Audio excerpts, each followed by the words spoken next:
One of the things about Lincoln and the height of the Civil War was a warning he actually issued to his fellow Americans that I think we would do well to remember today. What he said was, this is close to the height of the Civil War. What he said in his famous speech in the middle of the Civil War was that the dogmas of a quiet past are inadequate to the stormy present. Dogmas of a quiet past are inadequate to the stormy present. I think we would do well to remember those words today. I think the dogmas of 1980 are inadequate to address the unique challenges that we face in the year 2023. I think that's what we're going to talk about today. What is the next frontier for our movement? For a long time, we as conservatives, we have been running from something. This is our moment to actually start running to something. And that's what we're going to talk about today. This is how we drive generational change. We are in the middle of a national identity crisis. Faith, patriotism, hard work, family. These things have disappeared. And that leaves a black hole, a moral vacuum in its wake. And when you have a black hole that runs that deep, that is when the poison fills the void. Wokeism, transgenderism, climatism, COVIDism, depression, anxiety, fentanyl, suicide. Do you think it is a coincidence that we see the rise of these epidemics right at the same time in our national history? It is not. These are symptoms of a deeper void of purpose and meaning in our country. I'm speaking to you tonight as a member of my generation. All right, I'm 37 years old. I'm the youngest person ever to run for U.S. president as a Republican. And I'm speaking to you as a member of my generation when I say this. We are all so hungry for a cause. We are hungry for purpose and meaning and identity. At a time in our national history when the things that used to fill that void, faith, patriotism, belief in country, hard work, family, when those things have disappeared, we still hunger to be part of something bigger than ourselves, yet we cannot even answer what it means to be an American. That is the void. That is the black hole. And I say this is our moment as a conservative movement to now level up, to step up, and to fill that void with a vision of what it means to be an American, a vision of national identity that runs so deep that it dilutes the poison to irrelevance. That is how we're going to win. This is the work we have cut out for us. It's not just pointing the finger at the other. It's looking ourselves in the mirror and asking ourselves who we really are.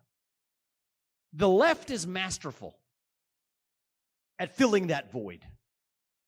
They will give us race, gender, sexuality, climate.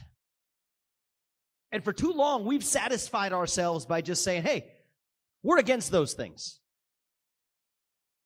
But now is our moment to say, no, we're not just running from something, we're running to something. If the left gives us race, gender, sexuality, and climate, I want us here talking more about the value of each individual, the family, the nation, God. Individual, family, nation, God. That beats race, gender, sexuality, and climate if we have the courage to actually stand for it. That's what it means to be an American.